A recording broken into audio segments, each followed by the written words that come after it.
জি আসসালামু আলাইকুম। আবার আপনাদের সকলকে স্বাগতম জানিয়ে আজকে ক্লাস শুরু করতে যাচ্ছি। আপনারা যারা যারা যুক্ত হয়েছেন এই মুহূর্তে একটু কমেন্ট করে জানাবেন যে আমার সাউন্ড শুনতে বা বোর্ড দেখতে কোনো প্রবলেম হচ্ছে কিনা।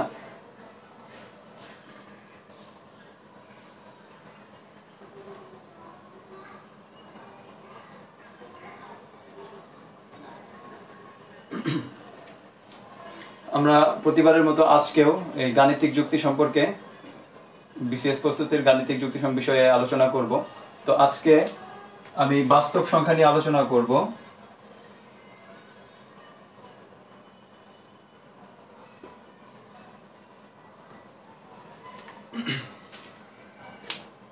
তো আবারও বলছি, আমার কথা শুনতে বা বুঝতে কোনো প্রবলেম হলে অবশ্যই আপনারা কমেন্টসের মাধ্যমে জানাবেন।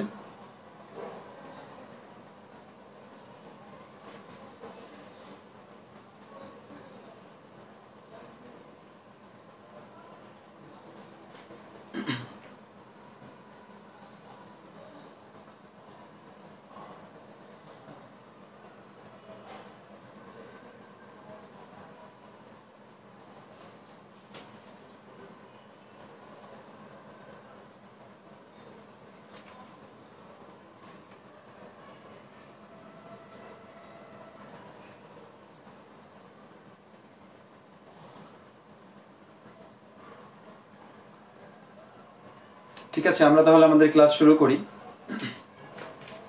বাস্তব সংখ্যা এটা খুব সহজ একটা টপিক, তারপরেও দেখা যাচ্ছে যে আমাদের অনেক সময় ম্যাথগুলো করতে গিয়ে ভুল হয়ে যায় বা অনেক প্রশ্নের সঠিক উত্তর দিতে পারি না। এই জন্য আমরা কিছু শর্ট টেকনিক আলোচনা করব এবং বিস্তারিত যতটুকু বলা সম্ভব এই বিষয় নিয়ে আলোচনা করব। তো বাস্তব সংখ্যা হচ্ছে মূলত মূলদ এবং অমূলদ এই দুই ধরনের সংখ্যা নিয়ে হচ্ছে বাস্তব সংখ্যা গঠিত। মূলদ সংখ্যা এবং অমূলদ সংখ্যা। তো মূলদ সংখ্যা কাকে বলে বা অমূলদ সংখ্যা কাকে বলে এই বিষয়গুলো কিন্তু আমরা অনেকেই জানি।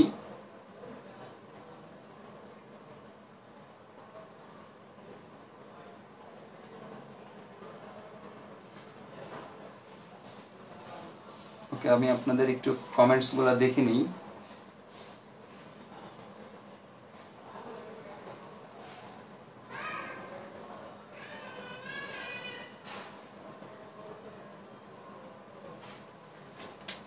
তাহলে আমি পড়তে পারছি না কমেন্টস গুলো।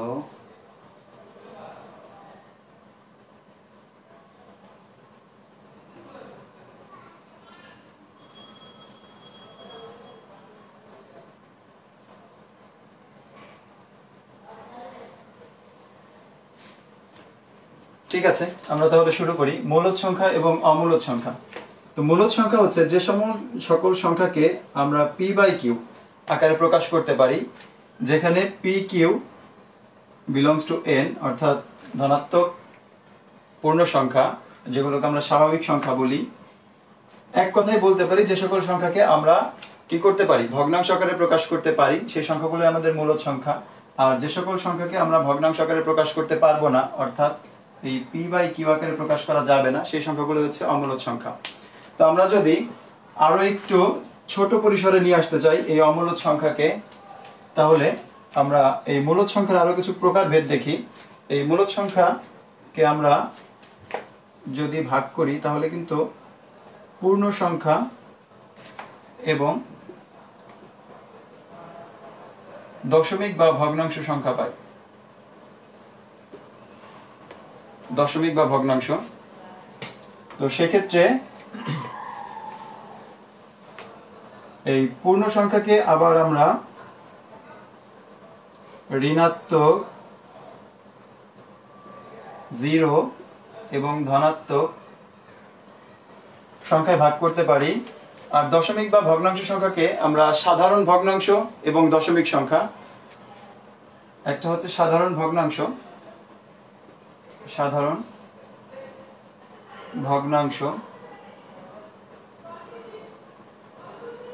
আর একটা হচ্ছে দশমিক সংখ্যা, এই দুই ভাগে প্রকারভেদ করতে পারি। এই দশমিক সংখ্যাকে কিন্তু আবার ভাগ করলে আমরা সসীম এবং অসীম সসীম এবং অসীম দশমিক সংখ্যা পাই।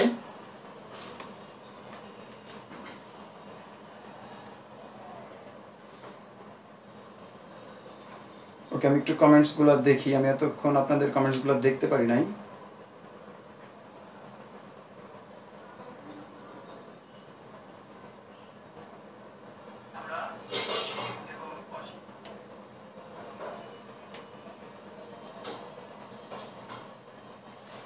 বোঝা যাচ্ছে না বগুড়া থেকে আসলে। আচ্ছা, নজরুল ইসলাম ভাই লিখেছেন যে বোঝা যাচ্ছে না। আপনারা কি আর কেউ একটু জানাবেন যে কথা বুঝতে পারছেন কিনা?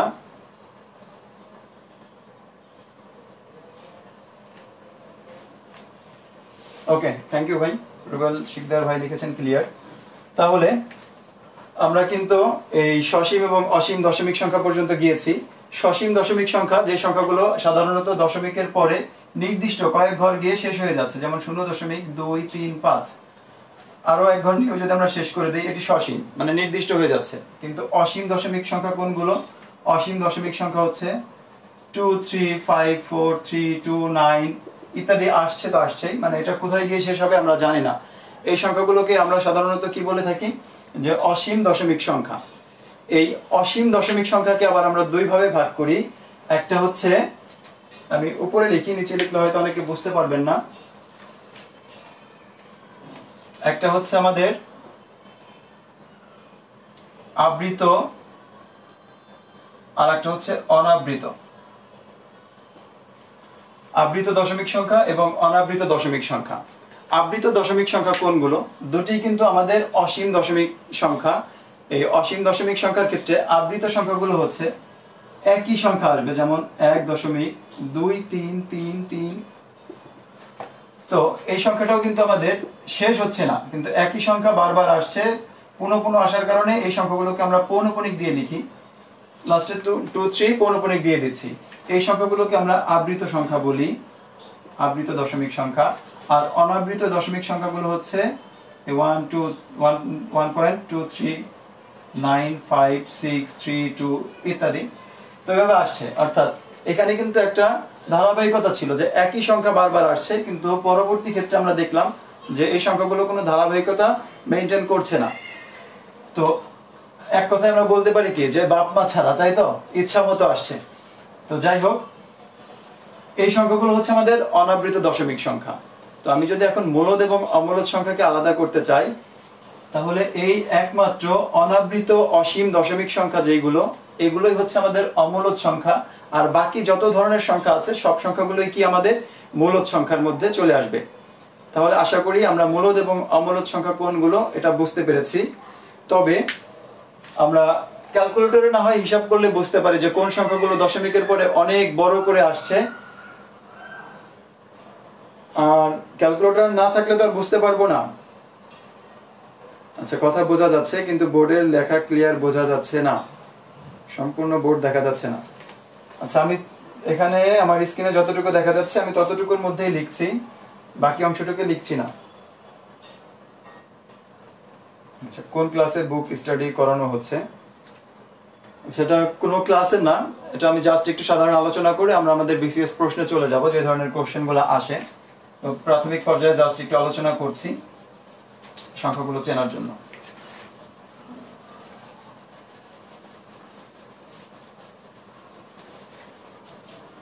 ওকে, তাহলে আমরা যেখানে ছিলাম যে অমূলদ সংখ্যাগুলো তাহলে কোনগুলো?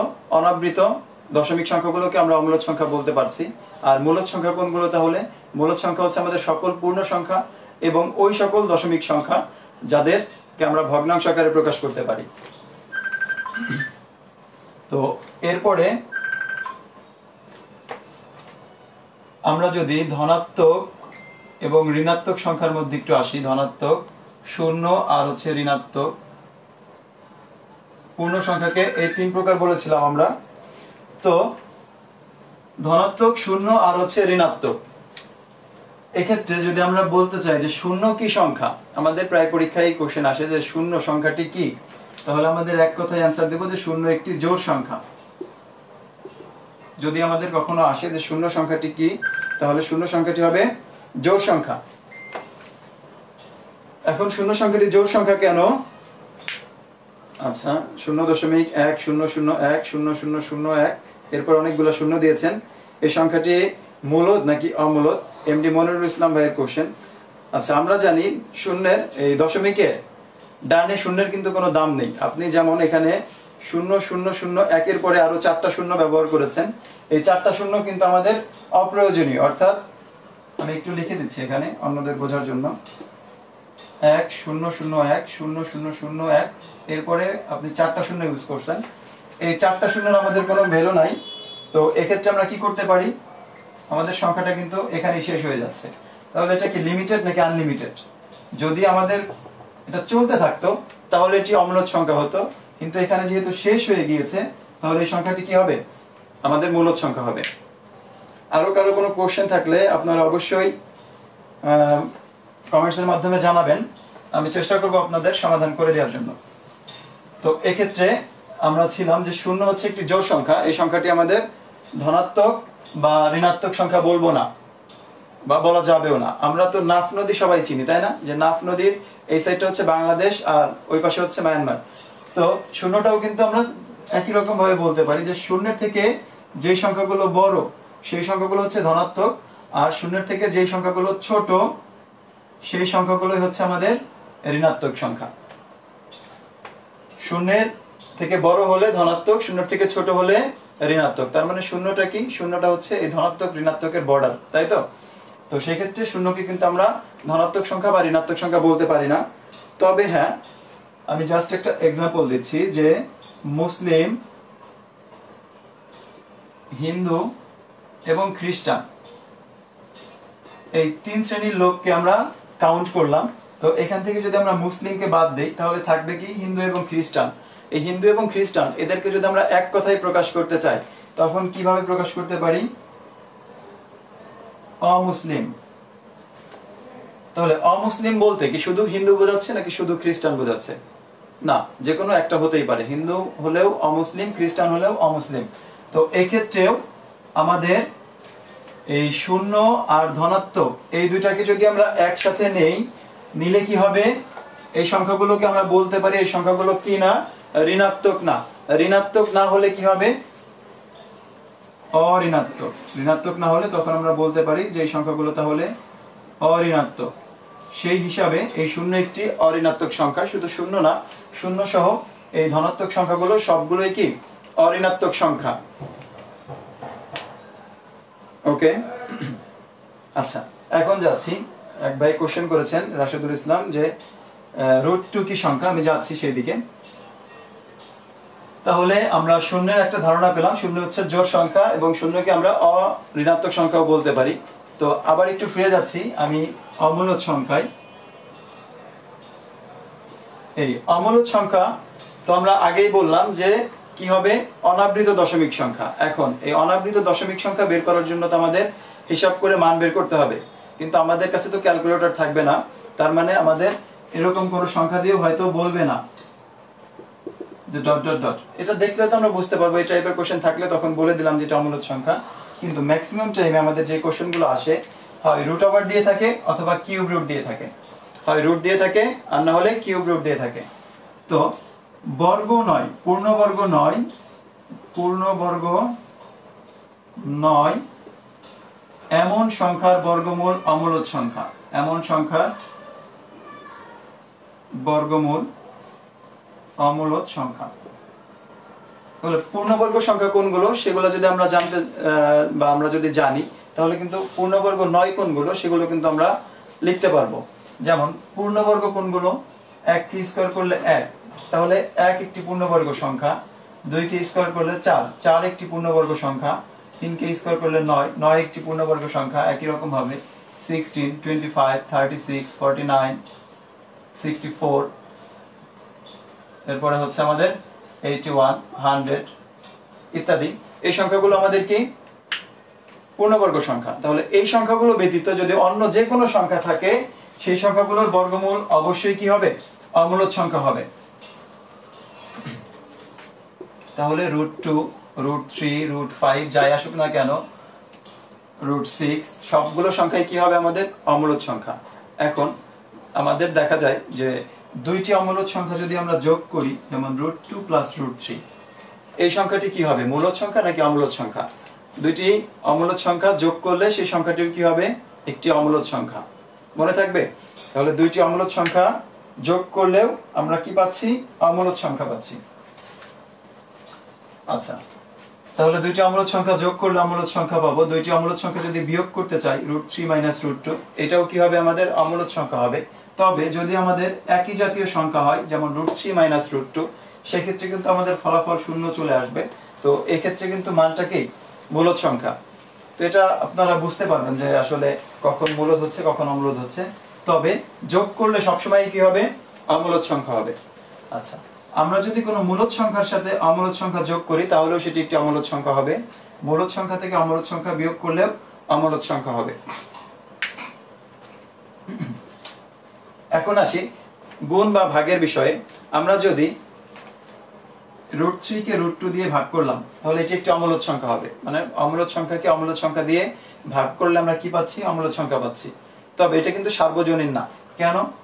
আমি যদি √12 কে √3 দিয়ে ডিভাইড করি, তো এক্ষেত্রে আমরা কেটে দিলে আমাদের মান আসবে হচ্ছে √4, যার মান হবে 2। তো এই জাতীয় ম্যাথগুলো আমাদের পরীক্ষায় আমরা খুব বেশি দেখতে পাই, যে কাটাকাটি করলে সেই সংখ্যাটি মূলদ সংখ্যা হয়ে যাচ্ছে। কিন্তু ওই যে একটা কথা, যে মূলদ সংখ্যাকে মূলদ সংখ্যা, অমূলদ সংখ্যাকে অমূলদ সংখ্যা দিয়ে ভাগ করলে হয়তো অমূলদ সংখ্যা হবে, একটা ভ্রান্ত ধারণা থাকে, যার কারণে আমরা অ্যান্সার ভুল দাগিয়ে দিয়ে আসি। যে আমরা তো জানি যে √12 অমূলদ সংখ্যা, আবার √3 ও অমূলদ সংখ্যা, তাহলে ভাগ করলে অবশ্যই অমূলদ সংখ্যা হবে, এমন একটা ভ্রান্ত ধারণা আমাদের মধ্যে কাজ করে। তো এক্ষেত্রে আমাদের একটু ক্যালকুলেশন করে নিতে হবে, তাহলে আমরা বুঝতে পারবো। আচ্ছা, তো এভাবে করে আমরা মূলদ সংখ্যা অমূলদ সংখ্যা নির্ণয় করতে পারি। আপনাদের যদি এই অমূলদ সংখ্যা সম্পর্কে কোনো ধরনের কোশ্চেনে প্রবলেম থাকে তাহলে সেটি টাইপ করে দিতে পারেন, আমি চেষ্টা করব সমাধান করে দেওয়ার জন্য। ওকে, মনিরুল ইসলাম ভাই লিখছেন সপ্তাহে কতদিন ক্লাস হয়? আমি আপাতত প্রতি সপ্তাহে একদিন ক্লাস নিব, প্রতি শুক্রবার। সকালে ক্লাসটা নিতাম, তো আজ ব্যক্তিগত কারণে সকালে ক্লাসে আসতে পারি নাই, এই জন্য রাতে ক্লাস নিচ্ছি। ওকে, তাহলে আমি অমূলদ সংখ্যা থেকে চলে যাচ্ছি। যদি আপনাদের প্রবলেম থাকে কোশ্চেন করলে আমি অ্যান্সার করব। এখন আসি জোড় বিজোড় সংখ্যা। আমরা জানি যে সংখ্যাগুলোকে 2 দ্বারা নিঃশেষে ভাগ করা যায় সেই সংখ্যাগুলো হচ্ছে জোড় সংখ্যা। এবং সব থেকে ছোট জোড় সংখ্যা কত? ধনাত্মক বলবো না, সব থেকে ছোট জোড় সংখ্যা কত হচ্ছে? 0। এই তো, সব থেকে ছোট জোড় সংখ্যা কত? 0। এরপরে 2, 4, 6, অর্থাৎ 2 দ্বারা ভাগ করা যায় এই সংখ্যাগুলো হচ্ছে আমাদের অমূলদ জোড় সংখ্যা। আর যে সংখ্যাগুলোকে আমরা 2 দিয়ে ভাগ করতে পারবো না সেই সংখ্যাগুলোই হবে আমাদের বিজোড় সংখ্যা, 1, 3, 5, 7 ইত্যাদি। আবার অনেক বড় একটা সংখ্যা দিয়েছে, যে সংখ্যাটি আমাদের জোড় নাকি বিজোড়? 2, 3, 5, 6, 3, 9, 2, 1। তাহলে এত বড় একটা সংখ্যা 2 দিয়ে ভাগ করতে গেলে তো অনেক সময় লাগবে, কোনো প্রয়োজন নেই। আপনি শুধুমাত্র শেষের অঙ্কটি দেখেন, শেষের অঙ্কটি যদি বিজোড় হয় তাহলে সংখ্যাটি বিজোড়, শেষের অঙ্কটি জোড় হলে সংখ্যাটি জোড়। আচ্ছা, √3 - √2 অমূলদ কেন? দুইটি ভিন্ন ভিন্ন অমূলদ সংখ্যা বিয়োগ করলে এই সংখ্যাটি অমূলদ সংখ্যা হবে, কারণ এই সংখ্যাটিও একটি অসীম দশমিক সংখ্যা, এই সংখ্যাটিও অসীম দশমিক সংখ্যা। দুইটি অসীম সংখ্যা থেকে, মানে দুইটি অসীম সংখ্যা যদি আপনি বিয়োগ করেন, বিয়োগফলটাও কি হবে? অসীম হবে। তাহলে যেহেতু অসীম সংখ্যা আসবে, এই কারণে এই সংখ্যাগুলো হবে অমূলদ সংখ্যা। আশা করি বুঝতে পেরেছেন।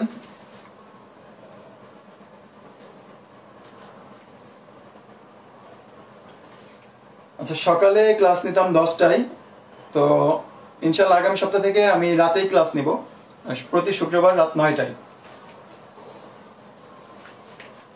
এখন আসি জোড় সংখ্যা বিজোড় সংখ্যার পরে মৌলিক সংখ্যা যৌগিক সংখ্যা।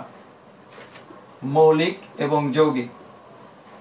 তো মৌলিক এবং যৌগিকে যদি আমরা এই পূর্ণ সংখ্যাগুলোকে ভাগ করতে যাই, তো সেক্ষেত্রে আমাদের সংখ্যা কিন্তু এই 2 প্রকার না, সংখ্যা হবে 3 প্রকার। মৌলিক যৌগিকে ভাগ করতে গেলে সংখ্যা কয় প্রকার পাবো?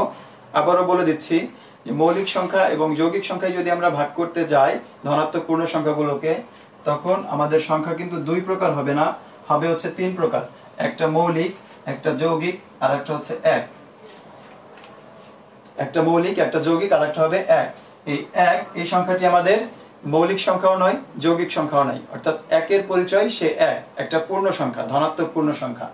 মনে থাকবে? কেন নয় সেদিকে একটু আসি, খুব বেশি ব্যাখ্যার দিকে যাব না, জাস্ট দুইটা ক্লু বলবো, আপনাদের আজীবন মনে থাকবে। মৌলিক সংখ্যা হতে হলে গুণনীয়ক হবে দুইটি গুণনীয়ক। তাহলে মৌলিক সংখ্যার গুণনীয়ক কয়টি? মৌলিক সংখ্যার গুণনীয়ক হচ্ছে দুইটি। গুণনীয়ক বলতে কি বুঝি? গুণনীয়ক বলতে বুঝি হচ্ছে ভাজক, অর্থাৎ যে সংখ্যাগুলো দিয়ে এই সংখ্যাটাকে নিঃশেষে ভাগ করা যায়। আমরা যেটাকে বলি যে এক এবং ওই সংখ্যা ছাড়া অন্য কোনো সংখ্যা দিয়ে ভাগ করা যায় না। তার মানে মৌলিক সংখ্যার গুণনীয়ক দুইটি। আর যৌগিক সংখ্যার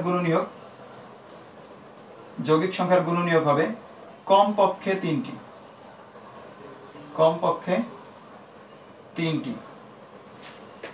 তাহলে মৌলিক সংখ্যার গুণনীয়ক হচ্ছে দুইটি, শুধুমাত্র দুইটি, কম হলেও হবে না, বেশি হলেও হবে না। দুইটি গুণনীয়ক থাকলে তাকে আমরা মৌলিক সংখ্যা বলবো। আর যৌগিক সংখ্যা বলবো কমপক্ষে তিনটি। কমপক্ষে তিনটে বলতে কি বুঝি? এর বেশি হলেও প্রবলেম নেই। আচ্ছা, √4 - √2 অমূলদ সংখ্যা কি? আচ্ছা, √4 এর মান হচ্ছে 2 আর হচ্ছে √2। তাহলে এখন আপনিই বলুন, আমি তো আগেই বলেছি মূলদ সংখ্যা থেকে অমূলদ সংখ্যা বিয়োগ করলে বা যোগ করলে সবসময় অমূলদ সংখ্যা হবে। এটি একটি অমূলদ সংখ্যা।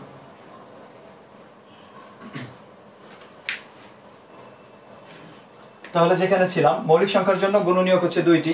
যেমন আমরা যদি বলি 2 এর গুণনীয়ক হচ্ছে 1 আর 2, দুইটি। 3 এর গুণনীয়ক হচ্ছে 1 আর 3।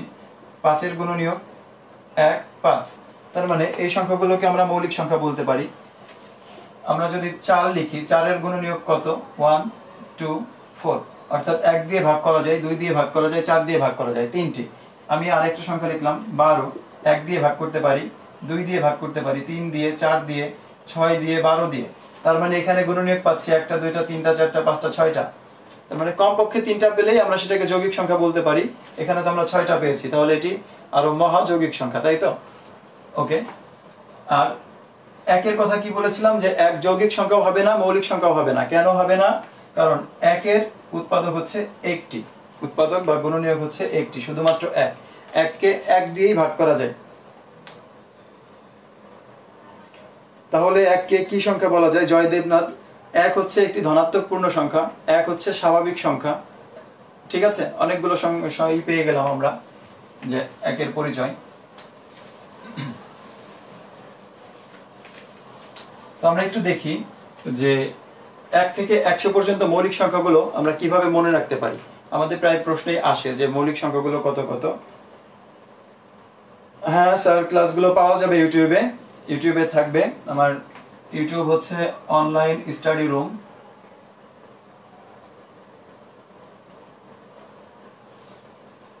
বিগত ক্লাসগুলো এখানে করতে পারবেন। আচ্ছা, এককে কি কি সংখ্যা বলা হয় সেটা তো বললাম। আমরা আসি যে মৌলিক সংখ্যাগুলো 1 থেকে 100 পর্যন্ত যদি আমরা মৌলিক সংখ্যা হিসাব করি, আমরা হয়তো মুখস্থ করে রাখছি যে 1 থেকে 100 পর্যন্ত মৌলিক সংখ্যা হচ্ছে 25টি। তবে যদি আমি এখন বলি যে 30 থেকে 50 এর মধ্যে মৌলিক সংখ্যা কতটি আছে, তাহলে কিন্তু আমাকে হিসাব করে বের করতে সময় লাগবে। তো বা 30 থেকে 70 পর্যন্ত বা 20 থেকে 70 পর্যন্ত কতটি মৌলিক সংখ্যা আছে, এই জন্য আমরা জাস্ট একটা নর্মাল সূত্র মনে রাখতে পারি, DD BBC BBC BA. D হচ্ছে 4 নাম্বার লেটার, ডি 4, বি হচ্ছে 2 নাম্বার, বি ইংরেজি 2 নাম্বার বর্ণ, সি হচ্ছে 3, বি কে 2, 2, 3, 2, এ হচ্ছে 1। আমরা সংখ্যা দিয়েও মনে রাখতে পারি, একটা মোবাইল নাম্বারের মতো হিসাব করে, যে 4422322321 এভাবেও মনে রাখতে পারি। তবে এই বিবিসি চ্যানেলটা খুব জনপ্রিয় একটা চ্যানেল, অনেক পুরাতন, এই জন্য আমরা এই বিবিসি নামটা একদম কমন, সবসময় মাথায় থাকে, যার কারণেই বলেছি যে ডিডি বিবিসি বিবিসি বিএ। ওকে, তাহলে আমরা এখান থেকে কি পাই? যে 1 থেকে 10 পর্যন্ত মৌলিক সংখ্যা আছে 4টি, 10 থেকে 20 এর মধ্যে মৌলিক সংখ্যা আছে 4টা, 20 থেকে 30 এর মধ্যে মৌলিক সংখ্যা 2টি, 30 থেকে 40 এর মধ্যে 2টি, এভাবে করে এটা হচ্ছে 90 থেকে 100 এর মধ্যে আছে 1টি। তো এভাবে কিন্তু আপনারা মনে রাখতে পারবেন।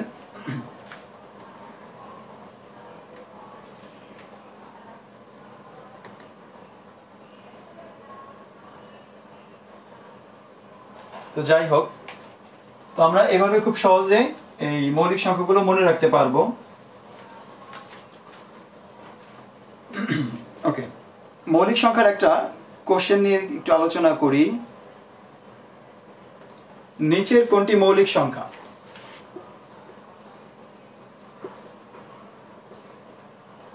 নিচের কোনটি মৌলিক সংখ্যা?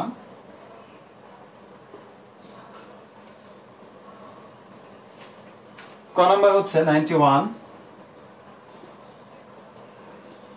খ নাম্বারে বললাম 87, 60, আর ঘ নাম্বার কোশ্চেনটা হচ্ছে আমাদের 59। তাহলে নিচের কোনটি মৌলিক সংখ্যা? আপনারা খুব দ্রুত অ্যান্সারটা একটু দিবেন।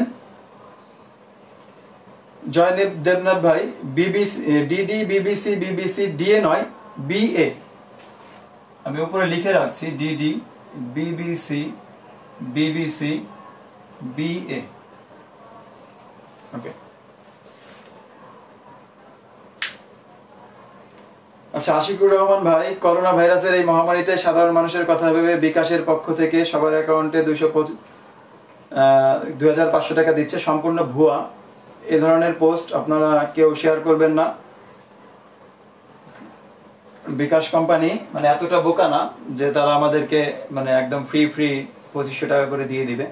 তো এই ধরনের প্রলোভনে পড়ে আপনাদের গোপনীয় তথ্যগুলো দেখা যাচ্ছে যে তারা নিয়ে নিতে পারে। তো এই বিষয়গুলো থেকে আপনারা সাবধান থাকবেন। তো এখানে অ্যান্সার হবে কোনটি? হ্যাঁ, অনেকে অ্যান্সার দিয়েছেন 59, কারণ এই 91 কে আমরা ভাগ করতে পারি, তাই তো? 87 কে ভাগ করা যায় 3 দিয়ে, 91 কে ভাগ করা যায় 7 দিয়ে, 7 13 91, এটাকে 3 দিয়ে ভাগ করতে পারি, 3 29 হচ্ছে 87। এটাকে আমরা 60 কে ভাগ করতে পারি, 3 20 60, কিন্তু এই 59 এই সংখ্যাটি হচ্ছে আমাদের ভাগ যায় না।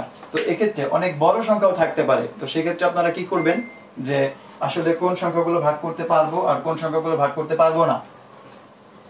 যদি এই জোড় সংখ্যা থাকে সেক্ষেত্রে তো 2 দিয়ে অবশ্যই ভাগ করা যাবে, সেই তালিকাগুলো আমরা প্রথমেই বাদ দিয়ে দিব। আর যখন বিজোড় সংখ্যাগুলো থাকবে এই সংখ্যাগুলো আমরা হিসাব করে দেখব। খুব বেশি দূর পর্যন্ত আপনাকে যেতে হবে না।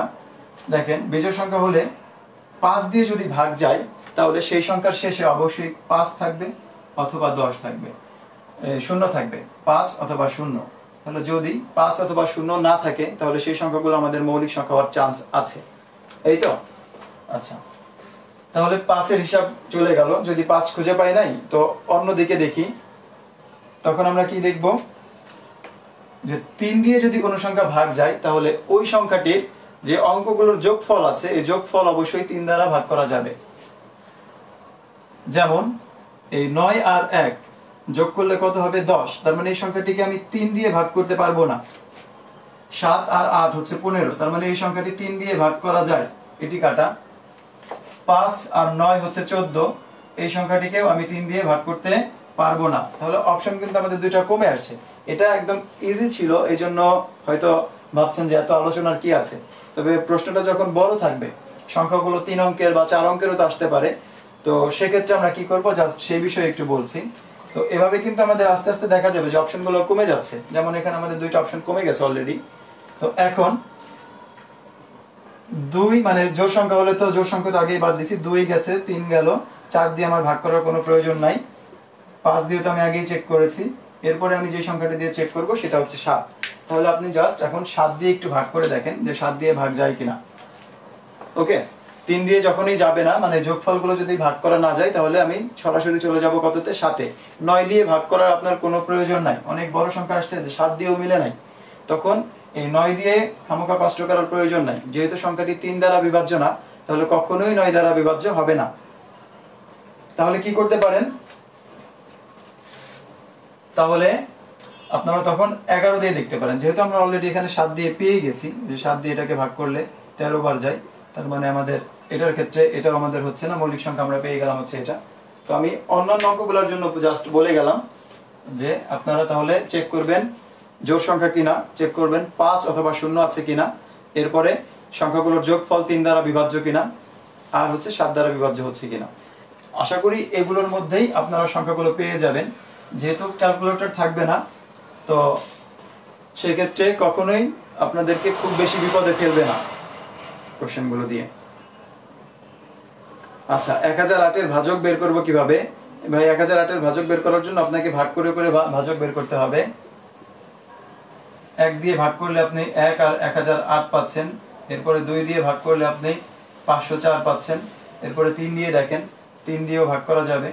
3 দিয়ে ভাগ করলে আপনি 3 3 6 পাচ্ছেন। এভাবে করে আপনাকে 4 দিয়ে দেখতে হবে। 4 দিয়ে ভাগ করলে আপনি, মানে তাতে করে আমরা এই পাশের ফলাফলগুলোও পাচ্ছি, এই পাশের ভাজকগুলোও পাচ্ছি। এভাবে করে আপনি ভাজকগুলো বের করতে পারবেন। 4 দিয়ে যদি ভাগ করেন তাহলে 252 পাচ্ছেন। এভাবে করে এটা 6 দিয়ে ভাগ যাবে কিনা, 6 দিয়ে যদি ভাগ করি তাহলে 1 6 6 36 থেকে 48, 6টা 48, 168। এভাবে করে আপনাকে চেক করে কতগুলো ভাজক হয় দেখে নিতে হবে। ওকে, আচ্ছা 1 থেকে 100 পর্যন্ত আপনাদের জন্য লিখে রাখছি ভাইয়া, একটু দেখে নেন কষ্ট করে। 1 থেকে 100 পর্যন্ত মৌলিক সংখ্যা হবে হচ্ছে 4 4 8, 8 2 10, 12, 12 8 3 15, 15 2 17, 17 2 19, 19 8 3 20। আবার যাই, 4 4 8, 8 8 4, 12, 12 8 3 15, 15 আর হচ্ছে 4 19, 19 8 3 22, 22 8 2 24, 24 আর 1 25, অর্থাৎ 25টি। আচ্ছা, জ্যামিতি ক্লাস কবে নেবেন অবশ্যই আপনাদেরকে জানিয়ে দিব। একে একে সবগুলো ক্লাসেই কন্টিনিউ করব। তবে সপ্তাহে একদিন করে ক্লাস থাকবে, শুধুমাত্র শুক্রবার রাত 9টা। ওকে, আর একটু বললে ভালো হতো মৌলিক বা যৌগিক। ভাই আপনি একটু প্লিজ এই ভিডিওটা আপলোড করা থাকবে, একটু টেনে দেখে নেবেন। আবার পরবর্তীতে আমরা একটু সামনের দিকে যাই, না হলে শেষ করতে পারবো না। ওকে, তাহলে এইগুলা ছিল হচ্ছে আমাদের বিভিন্ন ধরনের বাস্তব সংখ্যা নিয়ে আলোচনা। আমরা যদি এখন একটু কোশ্চেনে যাই, যে সংখ্যা থেকে কি ধরনের কোশ্চেন আসতে পারে। এই সংখ্যা থেকে আমাদের গড় বের করতে বলতে পারে, আমাদের সমষ্টি বের করতে বলতে পারে। তো সেক্ষেত্রে আমি একটু যাই, কিছু টেকনিকও দেখতে হবে। আবার কিছু কিছু সময় দেখা যায় যে আমাদেরকে বর্গের কথাও বলতে পারে, যে সংখ্যাটির বর্গ কত। তো আমরা আজকে মজার একটা শর্ট টেকনিকও শিখবো। যেমন আমি জাস্ট একটু বলি, যেমন যদি আমরা 47 কে হোল স্কয়ার করি তাহলে এটার অ্যান্সার কত হবে, কয় সেকেন্ডের মধ্যে আপনারা বের করতে পারবেন? তো আমি যদি বলি যে এটার অ্যান্সার হবে হচ্ছে 2209, মানে তাজ্জব হওয়ার কিছু নাই, এটা আমার মুখস্থ কোনো অ্যান্সার না। যে কোনো একটা সংখ্যা আপনারাও বলতে পারেন, সেটাও বের করা যাবে।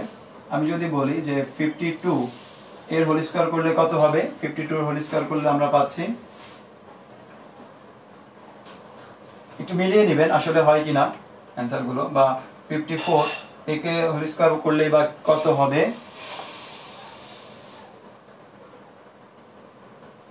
2916।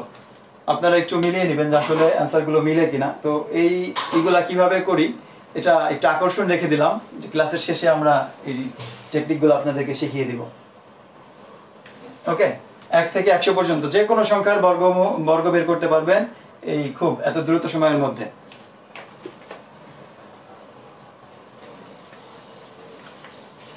আচ্ছা,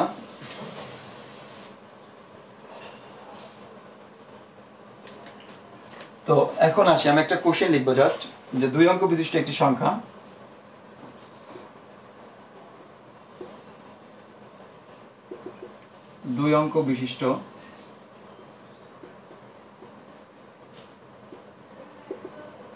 একটি সংখ্যা।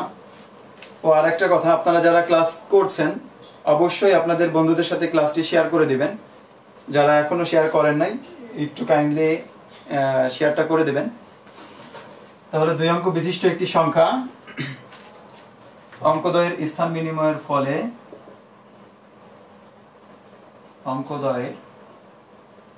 স্থান বিনিময়ের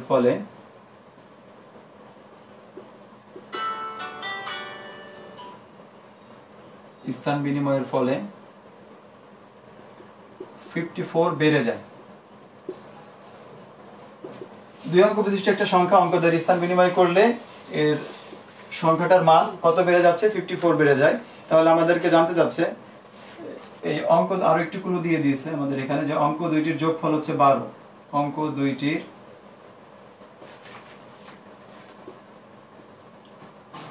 যোগফল 12, তাহলে সংখ্যাটি কত? আমাদের এখানে আমি একটু অপশনগুলো লিখব। 57, নম্বর অপশনটা ছিল 75, গ নম্বর অপশনটা হচ্ছে 39, আর ঘ নম্বর অপশনটা হচ্ছে 93।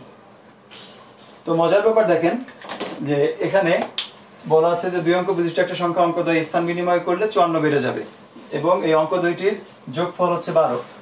অপশনে প্রত্যেকটা সংখ্যার অঙ্ক দুইটির যোগফল হচ্ছে 12। তাহলে আপনি যে মানে অপশন দেখে দ্রুত যে করে দেব সেই অপশনটা এখনো পাচ্ছি না, তাই তো? তবে এই সংখ্যাগত অঙ্কগুলোর ক্ষেত্রে আমরা চেষ্টা করব অপশন থেকে অ্যান্সার করার জন্য, তাতে আমাদের সময় খুব কম লাগবে। কিভাবে একটু দেখেন। আচ্ছা, আগে আমরা কোশ্চেনটা একটু বুঝি যে অঙ্ক বিশিষ্ট একটা সংখ্যা স্থান বিনিময় করলে 54 বেড়ে যায়। যেমন এই 17, এই সংখ্যাটাকে যদি আমি স্থান বিনিময় করি তাহলে 17 সংখ্যাটি হয়ে যাবে কত? 71। আগে ছিল 17, পরে হচ্ছে 71। তার মানে সংখ্যার মান কিভাবে পরিবর্তিত হচ্ছে? বেড়ে যাচ্ছে। তো এটার ক্ষেত্রে বাড়ে, কিন্তু আমি যদি প্রথমেই ধরে নিতাম যে সংখ্যাটি 17, তাহলে কিন্তু আমাদের এই চেঞ্জ করলে আসতে হচ্ছে 71 থেকে চেঞ্জ করলে আসতে হচ্ছে 17। তো সেক্ষেত্রে কিন্তু আমাদের এই মানগুলো বৃদ্ধি পেত না, মানে বাড়ার কোনো সুযোগ নাই, তাই তো? তো এক্ষেত্রে বলছে যে মানটা বেড়ে যাবে। কত বাড়বে? 54। তো আপনি যদি অপশনের দিকে তাকান একবারে দেখেই অ্যান্সারটা বলে দিতে পারবেন। সবগুলোর যোগফল তো 12, তার মানে আমাদের 12 নিয়ে কোনো চিন্তা ভাবনা নাই। এখানে আছে 57, 57 থেকে হবে 75। কত বাড়বে? 57 থেকে 75 বাড়লে কত বাড়ে? হয়তো আপনার সর্বোচ্চ 18-18 মতো বেড়েছে, কিন্তু আমার বাড়তে হবে হচ্ছে 54, অর্থাৎ 54 বাড়তে হবে।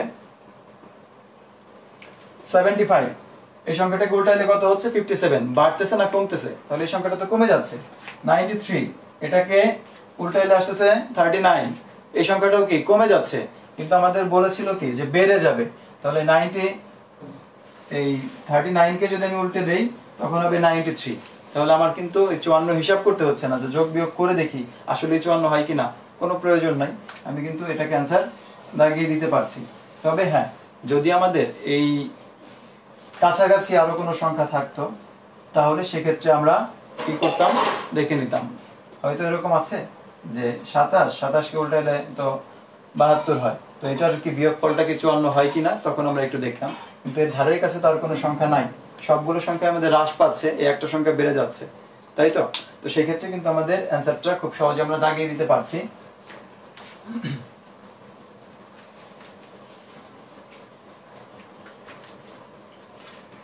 তো যাই হোক, আচ্ছা ফিবোনাকি সম্পর্কে অবশ্যই বলবো।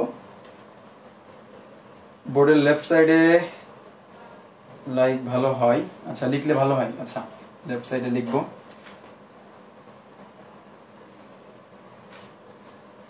ঠিক আছে, আপনার কোশ্চেনটা আমি বুঝি নাই আব্দুল্লাহ ভাই। 67 কত হবে? ওকে, তাহলে আমরা আরেকটা কোশ্চেন দেখব। আচ্ছা, আপনি হয়তো কোশ্চেন জানতে চাচ্ছেন যে 67 এর বর্গ করলে কত হবে। ঠিক আছে, আমরা দেখব 67 এর বর্গ করলে কত হয়। আমরা আরেকটা টাইপের অঙ্ক দেখি। 3টি ক্রমিক সংখ্যার গুণফল 120, তাহলে সংখ্যা 3টির যোগফল কত? সংখ্যা 3টির যোগফল কত? আচ্ছা, ক্রমিক সংখ্যাটা খুব মজার একটা ব্যাপার। এই ক্রমিক সংখ্যা যদি দেয়া থাকে তাহলে আমাদের প্রশ্নের অনেক কিছু সহজ হয়ে যায়। কিভাবে সহজ হয়ে যায় আমি একটু এই প্রশ্নের উত্তরে পরে আসি, আগে একটু বলে আসি। আমাদেরকে যদি ক্রমিক সংখ্যা দিয়ে দেয়, যদি বলে যে ক্রমিক সংখ্যাগুলোর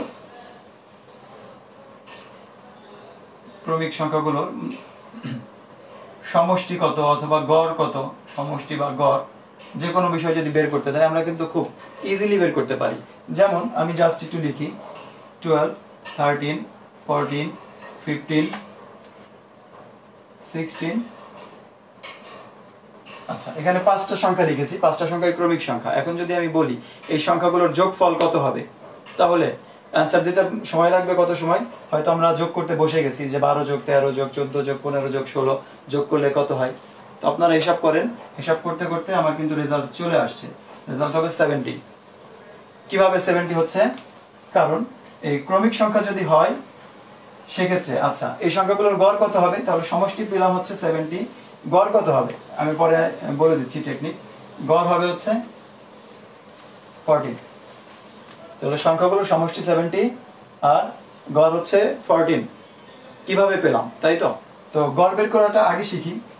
যে আমাদের এরকম ক্রমিক সংখ্যা থাকলে সংখ্যাগুলোর সংখ্যা যদি বেজোড় সংখ্যক হয়, যেমন এখানে 1 2 3 4 5টা মানে বেজোড় সংখ্যক আছে, তো সেক্ষেত্রে মাঝখানে যে সংখ্যাটা আছে এই সংখ্যাটাই হবে হচ্ছে আমাদের এই সংখ্যাগুলোর গড়, অর্থাৎ সংখ্যাগুলোর গড় কত?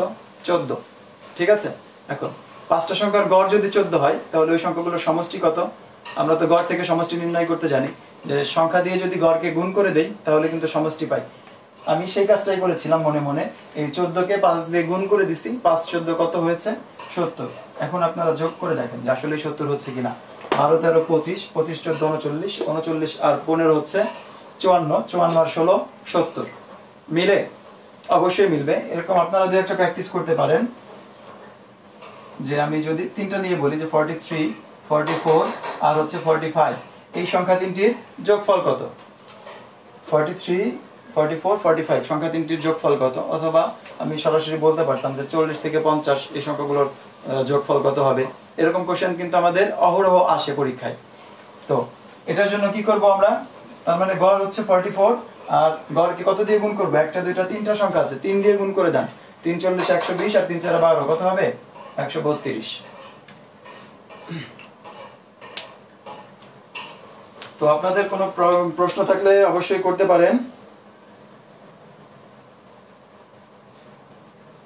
আচ্ছা, নতুন কোনো কমেন্টস পাচ্ছি না। ঠিক আছে, তাহলে আমি সামনের দিকে যাচ্ছি। তো এই সংখ্যাগুলোর জন্য যে তিনটি ক্রমিক সংখ্যার গুণফল 120 আর সংখ্যা তিনটির যোগফল কত? তো আমাদের যদি অপশনগুলো আমরা নিয়ে নিই, অপশনগুলো নিলে আমাদের জন্য হিসাব করতে সুবিধা হবে, অপশন না থাকলেও আমরা করতে পারবো।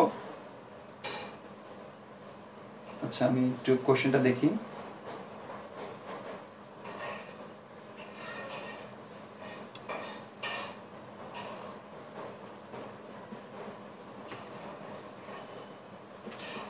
আচ্ছা, কোশ্চেনটা আপাতত পাচ্ছি না, আমি একটা অপশন লিখে দিই যে 4 5 6 সরি। তাহলে আমাদের সরাসরি আগে করি, এরপর আমরা অপশন দেখি যে তিনটি সংখ্যার গুণফল যদি 120 হয় তাহলে সংখ্যা তিনটির যোগফল কত? বা সব থেকে এখানে আরো কোশ্চেন থাকতে পারতো যে সংখ্যা তিনটির মধ্যে বৃহত্তম সংখ্যা কোনটি, ক্ষুদ্রতম সংখ্যা কোনটি। ঠিক আছে, তো এইটার ক্ষেত্রে আমরা কি করতে পারি? 120কে ভাগ করে দেন, মৌলিক উৎপাদকে নিয়ে আসি, আবারও 2 দিয়ে ভাগ করতে পারি। এরপরে 3 দিয়ে ভাগ করলে 3 10 30, 2 দিয়ে ভাগ করলে, বা আমরা এখানে আগে 2 রাখি পরে 3 নেই, আসবে কত? 15। 15 দুগুণা 30, 3 দিয়ে ভাগ করলে 3 5 15। তাহলে দেখি আমরা এখানে আমরা সংখ্যাগুলো পাচ্ছি কত? 5 3 2 2 2। তো আমরা বলেছিলাম কি সংখ্যাগুলো অবশ্যই কি হবে? ক্রমিক সংখ্যা হবে, তাই তো? তো এক্ষেত্রে এই 5 এখানে সব থেকে বড় উৎপাদকটি হচ্ছে 5, এবং এই 5কে তো আমরা আর ভাগ করতেও পারছি না। তাহলে 5 সংখ্যাটি যদি রাখি, আর একটা সংখ্যা 4, আর একটা সংখ্যা হচ্ছে 3 দুগুণা 6, তার মানে সংখ্যা তিনটি কিন্তু আমরা পেয়ে গেছি। সংখ্যা তিনটি কত? 4 5 6। এখন যদি আমাকে বলতো সংখ্যা তিনটির মধ্যে সবথেকে বড় সংখ্যা কোনটি? সংখ্যা তিনটির মধ্যে সবথেকে বড় হচ্ছে 6। সংখ্যা তিনটির মধ্যে সবথেকে ছোট সংখ্যা কোনটি? 4। সংখ্যাগুলোর গড় কত? সংখ্যাগুলোর গড় হচ্ছে 5। সংখ্যাগুলোর সমষ্টি কত? সংখ্যাগুলোর সমষ্টি হবে, যেহেতু তিনটা সংখ্যা, 3 5 15। আশা করি আপনারা বুঝতে পেরেছেন।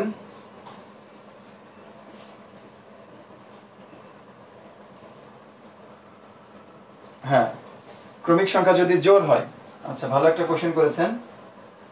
ক্রমিক সংখ্যা জোড় হলে কি করব আমরা? জোড় সংখ্যক সংখ্যা হলে আমরা সেটা একটু দেখি। যে আপনাকে জোড় সংখ্যক সংখ্যা দিয়েছে, এই সংখ্যাগুলোর সমষ্টি বের করুন। 12 13 14 15 16, 1 2 3 4 5 6। তাহলে এখানে সংখ্যা আছে 6টি। তো এই সংখ্যাগুলোর গড় কত? এই সংখ্যাগুলোর গড় হবে এই মাঝের যে দুইটা, অর্থাৎ আমি প্রথমটা সেটা বাদ দিলাম, এই দুইটা বাদ দিলাম, তার মানে মাঝখানে আছে কয়টা এখন? 2টা। আগে মিডিলে একটা ছিল, একটা আমাদের গড় ছিল, কিন্তু এখন যেহেতু 2টা, এই 2টাকে যোগ করে 2 দিয়ে ভাগ করতে হবে। তাহলে 14 আর 15 যোগ করতে চাই আমরা, এতক্ষণ হয়তো যোগ করা শুরু করে দিয়েছি যে 14 আর 15 যোগ করলে কত হবে, তাকে আমার 2 দিয়ে ভাগ করতে হবে, তাই তো? কিন্তু এরকম কিছুই না, আপনি কিন্তু আরো শর্টকাট করতে পারেন। 14 আর 15-র মাঝে সংখ্যাটা কত? 14 থেকে বড়, 15 থেকে ছোট, এবং এর মিডিল মানে 0.5, তাই তো? তাহলে 14-15-র মাঝের সংখ্যাটা হবে হচ্ছে 14.5। এটা আমরা পাচ্ছি গড়। এখন যদি সমষ্টি চাইতো তাহলে কি করতে হবে? এটাকে 6 দিয়ে গুণ করেন, সমষ্টি পেয়ে যাচ্ছেন। 30-এর 0, হাতে আছে 3, 4 6 24 আর 3 27, হাতে 2, 6 কে 6 আর 2 8, তাহলে সমষ্টি হবে 87। তো আরো কারো যদি কোনো কোশ্চেন থাকে অবশ্যই বলতে পারেন। এবং আবারও বলছি, ভিডিওটি অবশ্যই আপনার বন্ধুদের সাথে শেয়ার করবেন, তাহলে তারাও উপকৃত হতে পারবে। আচ্ছা, 3 5 7 9 11 এমন হলে এর সমষ্টি কিভাবে বের করব? একই রকম জিএম মুন্না ভাই কোশ্চেন করেছেন যে 3 5 7 9 11। আচ্ছা, এই সংখ্যাগুলো কি ক্রমিক সংখ্যা? না, এই সংখ্যাগুলো কিন্তু ক্রমিক না, কারণ ক্রমিক সংখ্যা বলতে বুঝি হচ্ছে আমরা প্রতিপদের ব্যবধান 1 হলে সেই সংখ্যাগুলো ক্রমিক সংখ্যা। তবে এই সংখ্যাগুলো কিন্তু ক্রমিক বিজোড় সংখ্যা। কি সংখ্যা? ক্রমিক বিজোড়, তাই তো? শুধু ক্রমিক বিজোড় বা ক্রমিক জোড় হলেই যে হবে এরকম তা না। যদি আমাদের প্রত্যেক পদের ব্যবধান এরকম সেম থাকে, যে কোনো অঙ্ক আসলে আমরা করতে পারবো এরকম ভাবে। আমার কথা বুঝতে না পারলে জানাবেন। 3 5 7 9 11 এই সংখ্যাগুলো যদি এরকম থাকতো, সেক্ষেত্রে আমাদের গড় কত হতো বা সমষ্টি কত হতো, এটাই হচ্ছে জানতে চাচ্ছে। তাহলে আমার গড় হবে হচ্ছে 7। সংখ্যাগুলোর গড় কত হবে? 7। সংখ্যার সমষ্টি কত হবে? সংখ্যার সমষ্টি হবে 5 7 35। একই সিস্টেম, মিডিলেরটা গড়, আর যেহেতু 5টা, 1টা 2টা 3টা 4টা 5টা ছিল, 5 দিয়ে গুণ করে দিয়েছি। আসলে কি হচ্ছে? 11 আর 9 20, 20 7 27, 27 5 32, 32 আর 3 35। অবশ্যই মিলবে। তো এভাবে করে কিন্তু আমরা খুব সহজে একদম অল্প সময়ের মধ্যে আমরা গড়, তারপর হচ্ছে আপনার কি বলে সমষ্টি, এগুলা বের করতে পারবো, সংখ্যাগুলো নির্ণয় করতে পারবো। তো আমরা আরেকটা অঙ্ক যদি দেখি। আচ্ছা, একটা কোশ্চেন, মজার একটা কোশ্চেন আছে, একটু এই সংখ্যাটা আগে করি। 1 থেকে 100 পর্যন্ত 5 কতবার আসে? 1 থেকে 100 পর্যন্ত 5 সংখ্যাটি কতবার আসবে? 5 সংখ্যা বলবো না, 5 অঙ্কটি কতবার আসে? একটু হিসাব করেন আপনারা, তারপরে আমি অ্যান্সারটা দিচ্ছি। ততক্ষণে আপনাদের কমেন্টস গুলো একটু দেখি।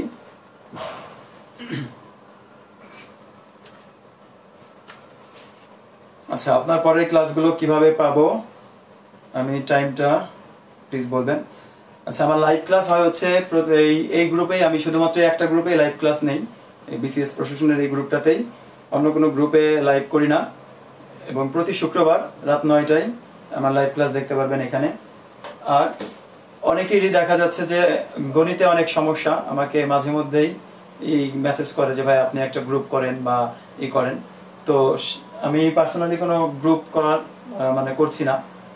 এই গ্রুপেই আমি ইনশাল্লাহ যতদিন সময় পাবো ততদিন এই গ্রুপে আমি আপনাদেরকে লাইভ ক্লাস নিয়ে যাব, নতুন কোনো গ্রুপ বা পার্সোনাল কোনো গ্রুপে না।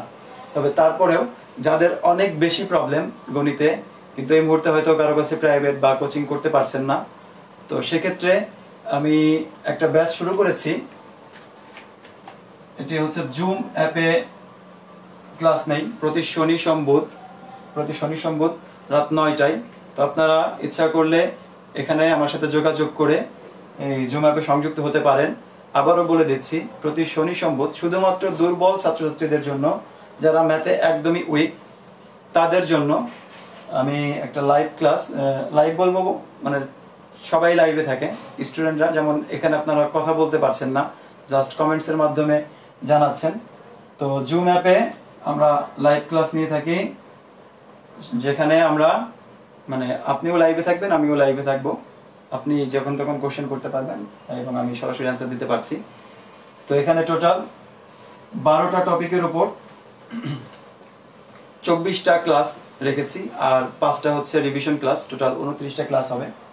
তো আপনারা যদি আগ্রহী থাকেন সেক্ষেত্রে আমার সাথে যোগাযোগ করতে পারেন, সরাসরি আমার ফেসবুক অ্যাকাউন্টে নক করে অথবা আমার এই নাম্বারে কল করেও। আবারও বলছি, এটি হচ্ছে শুধুমাত্র যারা গণিতে খুবই উইক বা আপনার জন্য মনে করেন যে প্রয়োজনীয়, যে এখন আপনার কোচিং বা প্রাইভেট সবকিছু বন্ধ আছে, তো প্রিপারেশন নিতে প্রবলেম হচ্ছে, তো সেক্ষেত্রে আপনারা চাইলে আমার সাথে যোগাযোগ করে জুম অ্যাপের মাধ্যমে ক্লাসগুলো করতে পারবেন। তবে প্রতি শুক্রবারে অবশ্যই আমি আপনাদের জন্য এই গ্রুপে লাইভে থাকব। ওকে,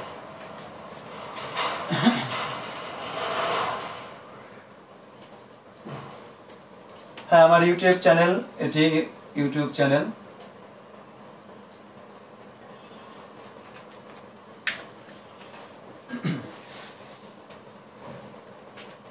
তাহলে আমরা আমাদের পরবর্তী অঙ্কটাতে চলে যাই। সরি, আমার কোশ্চেনটা ছিল হচ্ছে যে 1 থেকে 100 পর্যন্ত 5 কতবার আসে। আপনারা অনেকেই অ্যান্সার দিচ্ছেন 20, কেউ অ্যান্সার দিচ্ছেন 19। আমরা একটু দেখি। 5-এর ঘরের নামটা যদি পড়ি তাহলে 5 20 100, তাই তো? কিন্তু এই 20 বার তো আর 5 আসে না, একবার 0 আসে, একবার 5 আসে, একবার 0 আসে, একবার 5 আসে। তার মানে 5 আসবে কতবার? 10 বার। 5 সংখ্যাটি আসছে আমাদের এখানে 10 বার, তাই তো? আমরা নামটা পরে হিসাব করলাম। আবার এই 50 থেকে শুরু করে 59 পর্যন্ত, এখানে যদি আপনি দেখেন যে 50, 51, 52, 53, 54, 55, 56, 57, 58 এবং 59। এর মধ্যে শুধুমাত্র আপনি এই একটা সংখ্যা কাউন্ট করেছেন এখানে, অর্থাৎ এই 5টা কাউন্ট করছেন, এই 5টা কিন্তু কাউন্ট করেন নাই, তাই তো? তাহলে বাকিগুলো আপনি কাউন্ট করলে কত হচ্ছে? 1 2 3 4 5 6 7 8 9 10। তো আমি এটা লিখে সময় নষ্ট করলাম এই কারণে, যেহেতু আপনারা প্রথম, অনেকেই আমি একবারে বলে দিলে বুঝতে পারতেন না, এই জন্য লিখে একটু দেখিয়ে দিলাম। কিন্তু আমার না লিখলেও হইতো, যেহেতু আমি 55টাকে একবার হিসাব করেছি, তাতে প্রবলেম নাই। কারণ 55তে আমাদের 5-এর সংখ্যা কয়টা? 5-এর সংখ্যা হচ্ছে 2টা।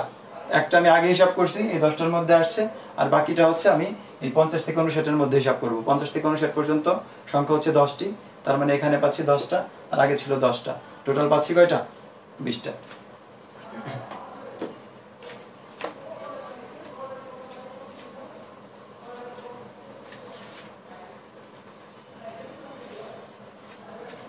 তো এভাবে কিন্তু আপনারা খুব সহজে বের করতে পারছেন।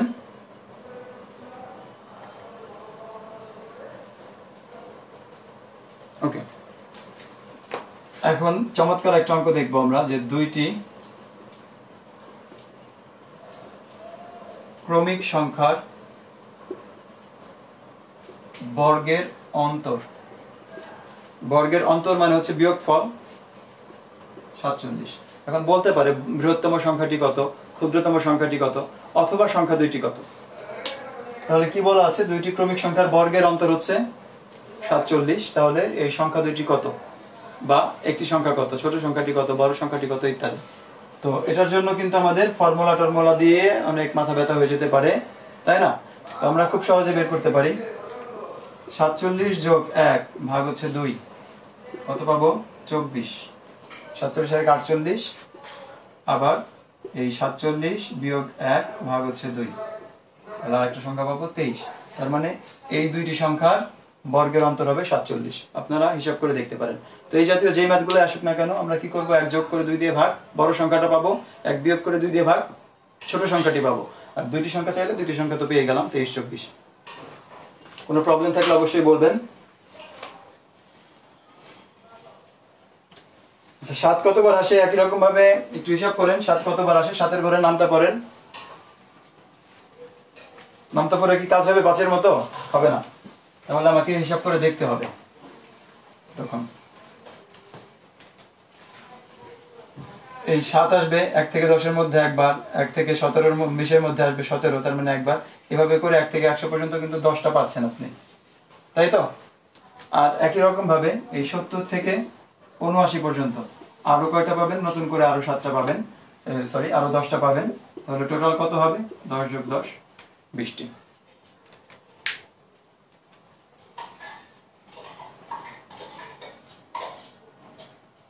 ওকে, 23 24, থ্যাংক ইউ। তাহলে এভাবে কিন্তু আমরা অ্যান্সার গুলো বের করতে পারি। তো যাই হোক, আমরা আরো দু একটা অঙ্ক দেখব। দুইটি সংখ্যার যোগফল 48, গুণফল 432। সংখ্যা দুইটি, বড় সংখ্যাটি কত? দুইটি সংখ্যার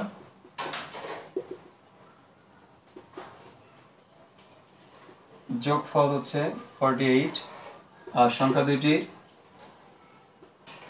গুণফল হচ্ছে আপনার 432। আমাদের এখানে জানতে যাচ্ছে যে বড় সংখ্যাটি কত। তো এক্ষেত্রে আপনি যে কাজটি করবেন, অপশনটা ব্যবহার করলে আপনার জন্য আরো সহজ হয়ে যাবে। 36, 37, 38 আর একটা ছিল হচ্ছে আমাদের 39। তাহলে এই অপশনগুলো থেকে কিন্তু আমরা সহজে বের করতে পারি যে আমাদের ওই বড় সংখ্যাটি কত হবে। আমাদের যোগফল হচ্ছে 48। একটা সংখ্যা যদি 36 হয় আর একটা সংখ্যা কত তাহলে 12। একটা সংখ্যা 37 হলে আর একটা সংখ্যা কত হবে 11। 38 হলে আর একটা সংখ্যা কত হবে 10। 39 হলে আর একটা সংখ্যা হবে 9। এই তো। তাহলে এই 9 নং তো 81 হওয়ার কথা, তার মানে শেষের অঙ্কটা 1 হওয়ার কথা ছিল, তার মানে এটা আমাদের আসছে না। 10 দিয়ে গুণ করলে তো শেষের অঙ্কটা 0 হয়ে যাবে, এটাও আমাদের আসবে না। 11 অর্থাৎ 7 অক্ষে 7 হওয়ার কথা ছিল, এটাও আমরা পাচ্ছি না, তাহলে অবশ্যই এটা হবে।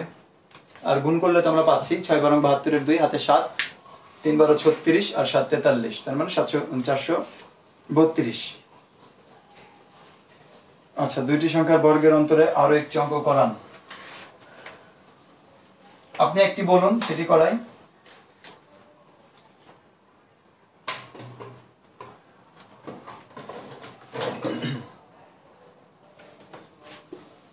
আচ্ছা, দুইটি সংখ্যা মানে ক্রমিক সংখ্যার অবশ্যই দুইটি ক্রমিক সংখ্যার বর্গের অন্তর 15। সংখ্যা দুইটি কত? দুইটি ক্রমিক সংখ্যার বর্গের অন্তর হচ্ছে 15, তাহলে সংখ্যা দুইটি কত হবে 15 যোগ 1 ভাগ 2, মানে 16কে 2 দিয়ে ভাগ করলে 8, 15 বিয়োগ 1 ভাগ 2 7, তাহলে 7 8। আচ্ছা, বুঝি নাই, কোনটা বুঝেন নাই একটু মেনশন করে দিলে ভালো হয়। হ্যাঁ, বর্গ করার নিয়মটা দেখাবো, আমি শেষ মুহূর্তে চলে আসছি, অবশ্যই আপনাদেরকে বর্গ করার নিয়মটা দেখাবো, আমি ভুলি নাই। তো যাই হোক, এভাবে করে কিন্তু আমরা আমাদের এই অঙ্কগুলো সমাধান করতে পারি। তো আমরা একদম ক্লাসের শেষ মুহূর্তে চলে আসছি। এখন আমরা যেটা দেখব যে আসলে আমরা যে একটা বর্গ কিভাবে নির্ণয় করতে পারি, একটা টেকনিক শেখানোর কথা ছিল। প্রথম টেকনিকটা ছিল যে 47, একে হোল স্কয়ার করলে আমি লিখেছিলাম কত 2209।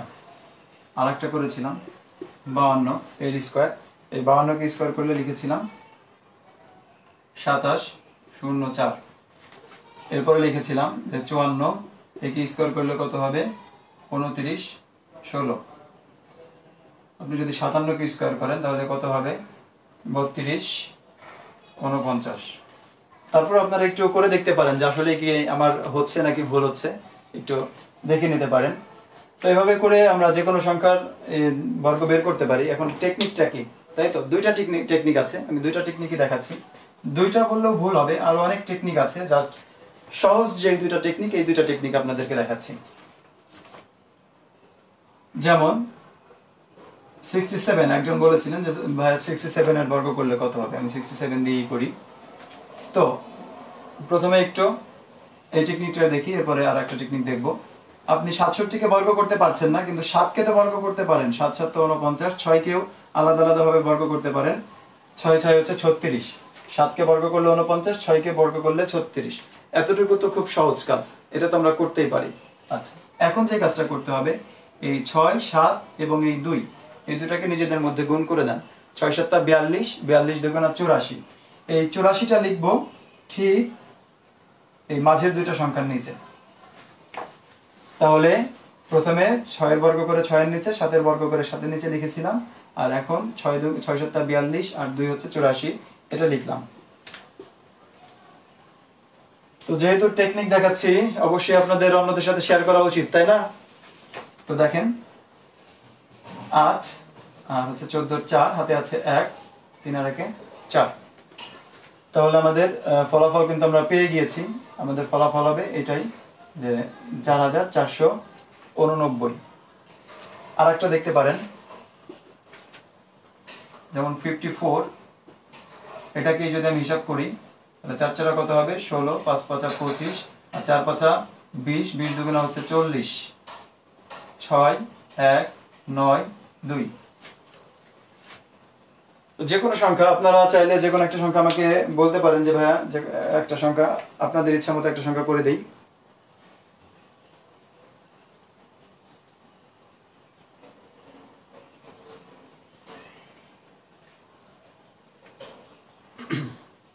যে কোনো একটা সংখ্যা আপনারা বলতে পারেন, সেই সংখ্যাটার বা আপনারা একটা প্র্যাকটিস করেন, আমি আপনাদেরকে একটা দেই, আপনারা সেটা প্র্যাকটিস করেন।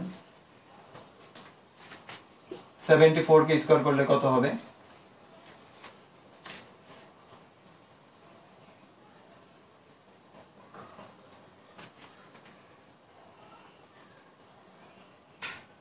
একশো 39 অ্যান্সার গুলো বুঝতে পারি নাই আপনাদের। আচ্ছা 39 কে বর্গ করতে বলেছেন, ওকে 39 কে বর্গ করব আমরা, রেখে দিলাম। তার আগে 74 কে স্কোয়ার করলে কত হবে সেটা একটু জানতে চাচ্ছিলাম। কত হবে? 16, যারা করেছেন এতক্ষণ আনসার দিতে পারেন একটু মিলিয়ে নেন। 16 আর এখানে হচ্ছে 49, আর এদেরকে যদি নিজেদের মধ্যে গুণ করেন 4 7 28, 28 দুগুণ হবে 56, হলো 6 7 14 4, হাতে আছে 1, এই তো। হ্যাঁ মিলেছে, আপনার সাথে আমার অ্যান্সার মিলে গেছে। আচ্ছা 87, 67 87 একই টাইপের। আচ্ছা আমি 39 অবশ্যই করব, তার আগে একটু এটা দেখি যে যদি আমাদের 63 থাকতো তখন কি করতাম। তো 3 কে যখন আমরা বর্গ করব হয় কিন্তু 9, আর 6 কে বর্গ করলে হয় 36, কিন্তু এখানে সংখ্যা হয়ে যায় 3টা, তাই না? তো এই জন্য যে অঙ্কগুলোকে বর্গ করলে একক স্থানীয় হয়, যেমন 2 স্কয়ার করলে 4, তখন আমরা 4 লিখবো না, লিখবো 04 04। 3 কে স্কয়ার করলে 9, তার মানে 09 লিখবো, তাহলে এখানে আমরা 09 লিখবো। আচ্ছা এটাকে যদি 09 লিখি, বাকিটা কি করতে হবে? 3 6 18, 18 দুগুণা 36, তো অ্যান্সার কিন্তু পেয়ে গেলাম। এটা করতে তো আমাদের টাইম লাগছে, তাই না? কিন্তু আমি তো আপনাদেরকে দেখিয়েছি, সময় তো একটুও লাগে নাই। ততক্ষণ ভাবছেন যে না এটা করতে তো অনেক সময় লাগে এখনো, তবে অন্য অঙ্কের থেকে মানে এতদিন যেভাবে করে আসছেন তার থেকে অনেক কম সময় লাগে, তাই না? আপনি যদি 63 আর 63 গুণ করে বের করতে যেতেন তাহলে অনেক সময় লাগতো, তার থেকে অন্তত কম সময় লাগে। আচ্ছা তো সেক্ষেত্রে আচ্ছা অনেকে 149 123 এগুলার বর্গ করতে বলছেন। আমি কিন্তু আজকে জাস্ট শেখাচ্ছি হচ্ছে 1 থেকে 99 পর্যন্ত, অর্থাৎ 2 অঙ্কের সংখ্যার বর্গ নির্ণয় শেখাচ্ছি। যেহেতু আপনাকে ক্যালকুলেটর দিবে না, আপনাকে এমন কোনো বিপদে ফেলবে না যে আপনি যেটা ক্যালকুলেটর ছাড়া করতে পারবেন না, তবে ওইগুলা করা যাবে, ওইগুলোর জন্য টেকনিক আছে। 3 সংখ্যা বা তার বেশি করেন না ভাই। আচ্ছা 3 সংখ্যা বা তার বেশি তো টেকনিক আপাতত জানা নাই। 2 সংখ্যা পর্যন্ত আমার প্র্যাকটিস আছে, এই জন্য আমি আপনাকে 2 সংখ্যা পর্যন্ত দেখাচ্ছি, বা 2 সংখ্যাটা আমি জানি, সেই বিষয়গুলো আপনাকে শেয়ার করছি। টেকনিক মানে হচ্ছে আপনাকে মানে সহজ করে দেয়া, তাই বলে কিন্তু সবকিছুতেই আপনি টেকনিক খুঁজে পাবেন না, মানে প্রত্যেকটা ক্ষেত্রেই আমাদের টেকনিক পাওয়া যাবে না। কিছু কিছু টেকনিক আমরা পাবো যেগুলো হতো আমাদের মানে পরীক্ষার কিছু কিছু টপিককে আমাদের সহজ করে দিবে। তো আশা করি বুঝতে পেরেছেন। তো যেখানে ছিলাম 39 কে যদি আপনি স্কোয়ার করলে 81, আর হচ্ছে 3 কে স্কোয়ার করলে কত হচ্ছে 9। তো এই ক্ষেত্রে তো আর সুযোগ নাই, এখানে 09 লিখলেও যা একই কথা। তো এখন আপনারা এই দুটাকে গুণ করে যোগ করে দেন, 3 নং 27, 27 দুগুণা কত হবে 54,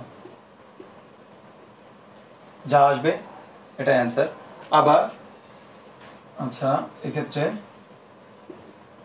1 12 2, হাতে আছে 1 14 রেখে 15,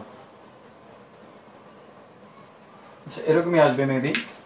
আচ্ছা আমরা আরেকটা দেখি, মানে যে নিয়মটা একদম শর্টকাট, মানে আরো শর্টকাট যেটা, সেটা হচ্ছে যে 50-র কাছাকাছি যে সংখ্যাগুলো আছে, 50-এর কাছাকাছি যে সংখ্যাগুলো থাকবে, এই সংখ্যাগুলোকে আমরা আরো দ্রুত হিসাব করতে পারি।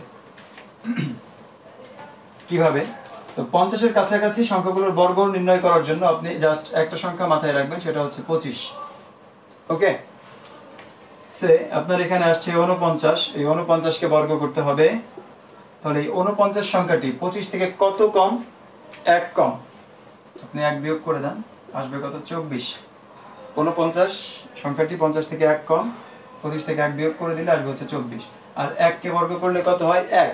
কিন্তু আমরা বলছিলাম যে একটা অঙ্কই যদি হয়, মানে একক স্থানীয় অঙ্ক হলে আমরা সাথে একটা শূন্য দিয়ে লিখবো, তাহলে অ্যান্সার হবে এত। আপনার এখানে আসছে 48, এর স্কয়ার করুন, তাহলে কত কম? 2 কম।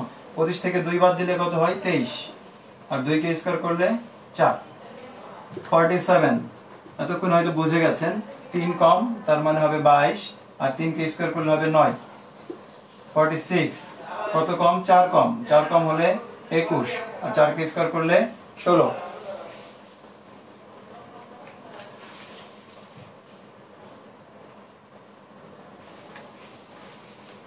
তো এরকম ভাবে যদি আপনারা বেশি সংখ্যাগুলোতে যান, যে 51 কত বেশি? 1 বেশি। 25 আর 1 কত হবে? জাস্ট তখন যোগ করেন, 25 আর 1 হবে 26, 1 কে স্কয়ার করলে 1। যদি আপনার 52 কে স্কয়ার করতে বলে তাহলে কত বেশি? 2 বেশি। 25 আর 2 27, 2 কে স্কয়ার করলে 4। আপনার এখানে 57 আসছে, ভয় পাওয়ার কিছু নাই। এই 57 মানে কত বেশি ছিল? 7 বেশি। 25 আর 7 হচ্ছে 32, আর 7 কে স্কয়ার করলে হবে 49। ওকে, তো এভাবে কিন্তু আপনারা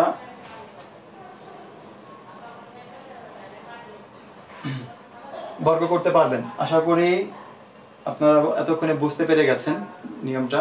তারপরে যদি কারো কোনো প্রবলেম থাকে তো সেক্ষেত্রে অবশ্যই কমেন্টস করে জানাতে পারেন।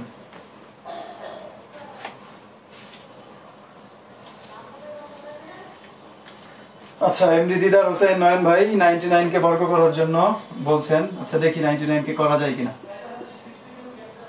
যদিও বড়, তাই না? আমারও ভয় করে এত বড় বড় সংখ্যা দেখলে, আসলে এই ভয় পাওয়ার মতোই। 9 কে স্কয়ার করলে হচ্ছে 81, এই 9 কে স্কয়ার করলে হচ্ছে 81, তাই তো? 9 নং 81, 81 দুগুণা কত হবে? 162। তাহলে 1, 10 এর শূন্য হাতে আছে 1, 8 আর হচ্ছে 9। ভাই একটু দেখবেন, ভুল হলে কিছু বললেন না, মনে হয় হয়েছে।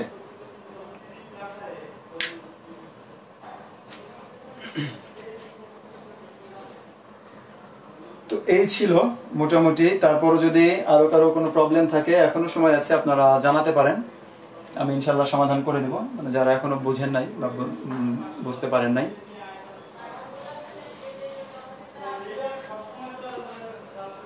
তো বেশি বেশি প্র্যাকটিস করেন ম্যাথগুলো, টেকনিকগুলো বেশি বেশি প্র্যাকটিস করেন, তাহলেই হয়তো ম্যাথে ভালো করতে পারবেন। কারণ ম্যাথে ভালো করা খুব সহজ কাজ। আমরা খামোখাই ম্যাথ দেখে অনেক ভয় পাই বা গণিত দেখে অনেক ভয় পাই। মানে পরীক্ষায় কোনো সাবজেক্ট যদি সব থেকে বেশি কম সময়ের মধ্যে অল্প পরিমাণ সময় দিবেন কিন্তু আউটপুট পাবেন বেশি, তাহলে সেই সাবজেক্টটি হচ্ছে ম্যাথ। শুধুমাত্র ম্যাথেই আপনি কম সময়ে ভালো রেজাল্ট করতে পারবেন। ঠিক আছে? তো আবারও আপনাদেরকে যে বিষয়টি শেয়ার করছি, যে আমরা প্রতি শুক্রবার এই বিসিএস প্রশাসন গ্রুপে, শুধুমাত্র এই একটি গ্রুপেই আমি লাইভ করে থাকি। এই গ্রুপে প্রতি শুক্রবার রাত 9টায় আপনারা আমার সাথে ক্লাস করতে পারবেন। আর যাদের খুব বেশি প্রবলেম গণিতে, যারা হয়তো কোচিংয়ে বা প্রাইভেট করতেন নর্মাল টাইমে কিন্তু এখন করতে পারছেন না এই করোনা মহামারীর কারণে, তো তারা চাইলে আমার সাথে এই নাম্বারে যোগাযোগ করতে পারেন। আমি অলরেডি একটা ব্যাচ শুরু করেছি শনি সোম বুধ।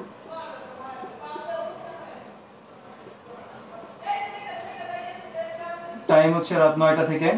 প্রতিদিন 1 ঘন্টা বা 1 ঘন্টা 20 মিনিট ক্লাস হবে। আর হচ্ছে আপনার ক্লাসগুলো হবে হচ্ছে জুম অ্যাপে। জুম অ্যাপে মানে বিষয়টা সহজ কেন? কারণ ফেসবুক লাইভে যেমন আপনারা আমাকে সরাসরি আমার কথা শুনতে পাচ্ছেন কিন্তু আমাকে কিছু বলতে পারছেন না, কমেন্ট করছেন, হয়তো 2-3 মিনিট পরে আমি সেটা পড়তে পারছি, ততক্ষণ হয়তো আমি আরেকটা অঙ্কে চলে যাচ্ছি। কিন্তু জুমে আপনারা সরাসরি অঙ্ক করার পাশাপাশি নিজেরা কোশ্চেন করতে পারেন। এই জন্য আমরা জুম অ্যাপে ক্লাসটি নিচ্ছি। তো এই ক্লাস করার বিষয়ে যাবতীয় বিষয়গুলো যদি আপনারা জানতে চান, সেই হিসাবে আমাকে এই নাম্বারে অথবা আমার ফেসবুক অ্যাকাউন্টে নক করতে পারেন। তো সে পর্যন্ত সবাই ভালো থাকবেন, সুস্থ থাকবেন। আল্লাহ হাফেজ, আসসালামু আলাইকুম।